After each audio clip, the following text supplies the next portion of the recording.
Kemudian di antara amalan mereka lagi, iaitu mereka melakukan amalan ziarah, tawaf kubur imam-imam mereka, dan mengada-ngadakan ganjaran yang begitu besar di dalam tawaf dan juga menziarahi kubur imam-imam mereka. Dapat pahala besar, cukup besar. Jadi kalau kita Ahlus Sunnah wal Jamaah, pahala yang besar di sisi kita adalah pada sembahyang, pada puasa, pada zakat, pada amalan-amalan sedemikian. Tetapi pada Syiah tidak. Pada Syiah tidak. Amalan tu kecil je bagi dia, bagi mereka. Amalan-amalan sedemikian tidak ada makna bagi mereka. Yang besar di sisi mereka, amalan yang mendatangkan pahala yang cukup besar di sisi mereka adalah amalan seperti tawaf kubur imam-imam mereka. Tawaf kubur imam-imam mereka. Antaranya di dalam hadis mereka, ini di dalam kitab mereka, bukan kitab kita ni, yaitu di dalam Al-Irsyad karangan Syekh Mufid. Syekh Mufid ni antara ulama awal Syiah. 1000 tahun lebih dah kematian dia. 1000 tahun lebih dah kematian Syekh Mufid ni. Syekh Mufid kata, menziarahi kubur Husain menyamai pahala 100 haji mabrur. Besar.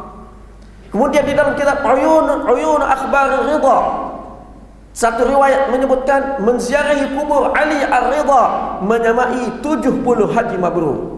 Dan pelbagai lagi pahala-pahala yang cukup besar di dalam upacara amalan tawaf di kuburan imam-imam mereka. Ini contoh. Yang besar tu bukan masjid tu. Bukan masjid tu. Ini kubur Sayyidina Husain di Karbala. Kubur Sayyidina Husain ni ada 6 atau 7 tempat atas dunia ni. Kubur Sayyidina Husain ni. Kalau orang pergi ke Mesir, ada kubur Husain. Pergi ke Syria, ada kubur Sayyidina Husain. Dan masing-masing di semua tempat tu ada orang tawaf. Di Mesir pun pakat duk tawaf kubur Sayyidina Husain. Di Syria pun pakat tawaf juga. Di tempat lain tawaf. Jangan bagi ada di Malaysia, sudahlah. Nanti buat-buat dia ramai di Malaysia, dia buat pula satu kubur Husain pula sini. Letihlah kita. Buat kubur Husain pula, dia tawaf pula di sini. Cukup dengan apa, teko kerajaan langit sudahlah. Tu pun bukan main susah nak selesaikan. Ni kubur daripada emas, bukan main-main. Penuh. Ni kubur Khomeini. Kubur Khomeini kita tengok penuh. Ni pada ketika pengkebumian Khomeini ni. Baik, kita tengok yang ni dulu. Ini petikan daripada buku yang ditulis oleh Syiah Melayu. Buku ni sahabat saya diambil di Surau Hentian Putra. Dia nak balik ke Kelantan dengan PAH, dia pergi naik ke Surau Hentian Putra, dia tengok banyak buku. Buku apa? Cantik. Memang dia letak situ nak suruh orang ambil. Kawan saya ambil semua sekali. Ambil isi dalam beg dia, bawa balik. Dia bagi dekat saya satu set 3 biji buku. Antara buku dia di sini, nampak apa yang dia tulis ni? Dia cerita, inilah cerita pengalaman dia pergi ke Iran. Hasil yang dia dapat pergi ke Iran. Mana dia cerita, ramai orang Iran memasang kemah sambil makan kacang cerdik tu. Saya termenung seketika dekat taman berhampiran haram, tanah haram. Apa benda tanah haram tu? Iaitu makam Fatimah Ma'sumah. Memikirkan hal penginapan, saya berfikir saya mesti masuk juga ke haram, iaitu tanah haram, untuk melelapkan mata. Apabila saya masuk, saya dapati penziarah yang ramainya orang Iran dibenarkan tidur dalam kawasan Masjid Haram itu. Setelah menziarahi makam Fatimah Ma'sumah dari jam 12 malam hingga pagi itu. Baik. Jadi di sini pemujaan terhadap imam-imam mereka, bahkan lebih daripada imam mereka. Mana yang dianggap anak cucu Nabi SAW yang dianggap oleh mereka sebagai suci.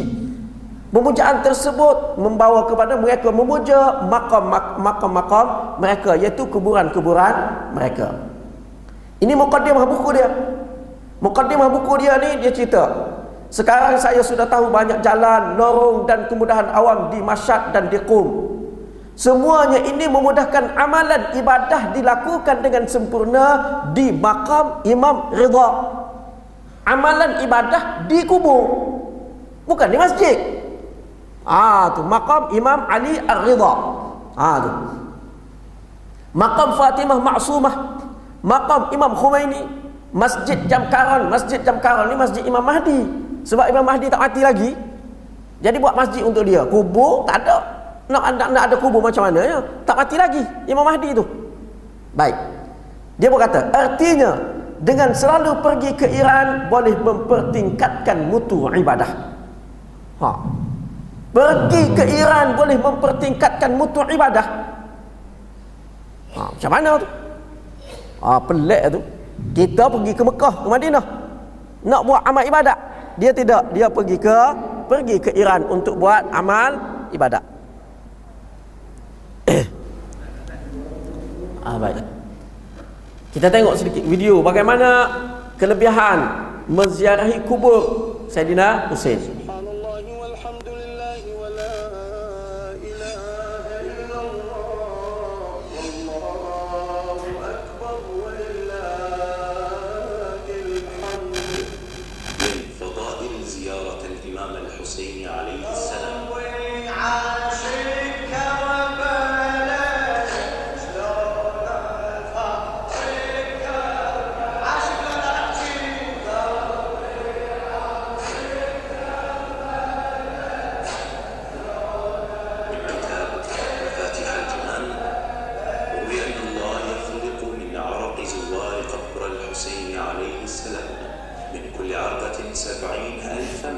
يسبحون الله ويستغفرون له ولزوار الحسين عليه السلام إلى أن تقوم الساعة. قال الإمام الصادق عليه السلام: من أتى قبر الحسين صلوات الله وسلامه عليه ماشيا كتب الله له بكل خطوة 1000 حسنة ومحى عنه 1000 سيئة ورفع له 1000 درجة. فإذا أتيت الفرات فاغتسل وعلقنا عليك وامشي حافيا وامشي مشي العبد.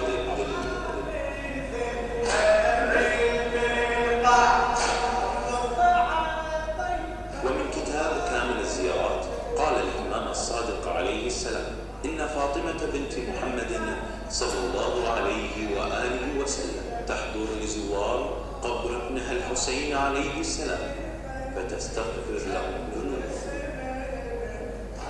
اللهم ارزقنا زيارة الحسين. Jadi kita tengok, pergi kubur tu bukan main ramai, berjuta pergi. Beberapa tahun yang lepas ada berita di Iraq, pada hari kelahiran Imam Musa Kazim, kubur dia nya di Iraq. Jadi golongan Syiah ni nak pergi tawaf ke kubur Musa Kazim di Iraq tu, sehingga runtuh jambatan.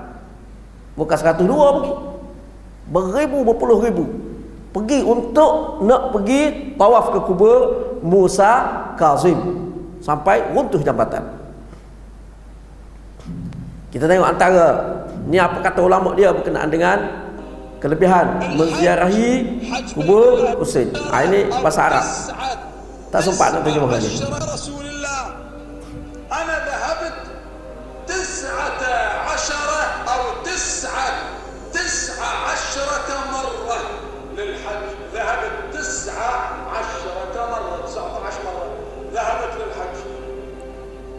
هذه السنة كانت 19. اسمعوا الإمام ماذا قال له؟ قال أكمل 20 حجة حتى تساوي زيارة الإمام الحسين مرة واحدة.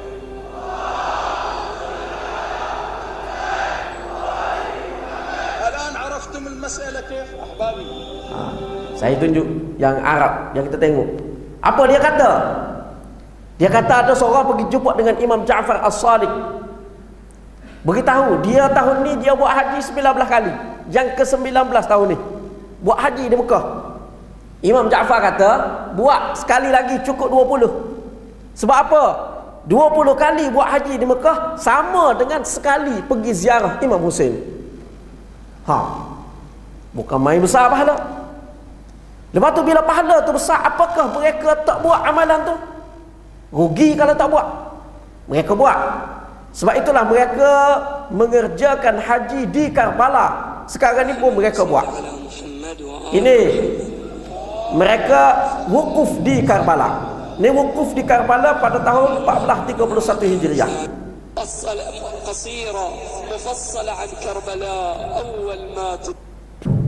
Tengok dia pakai ihram. Ini wukuf di Karbala, bukan wukuf di Arafah ni. Wukuf di Karbala, pakai pun pakaian ihram. Pernah tengok kau pakai ihram macam ni dekat Mekah? Ada ke? Tak ada. Ini pakai ihram untuk wukuf di Karbala dan buat hijrah haji di Karbala. Hijrah haji buat dia. Jadi pada ketika wukuf tu dia nak puja Husain lah. Dia bukan labbaik Allah, bukan menyahut seruan Allah, tetapi dia menyahut seruan imam mereka, sahut seruan Husain. Nak puja Husain.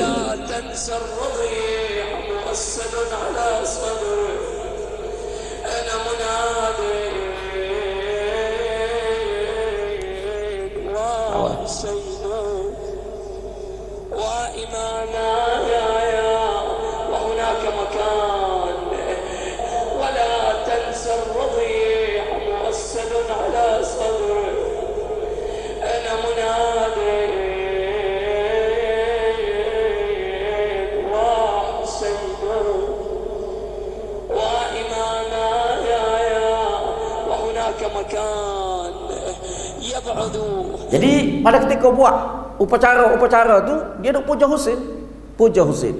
Bukannya puja ataupun menyahut seruan panggilan daripada Allah Subhanahu wa taala. Jadi itu mana bentuk amalan mereka, pemujaan mereka terhadap imam-imam.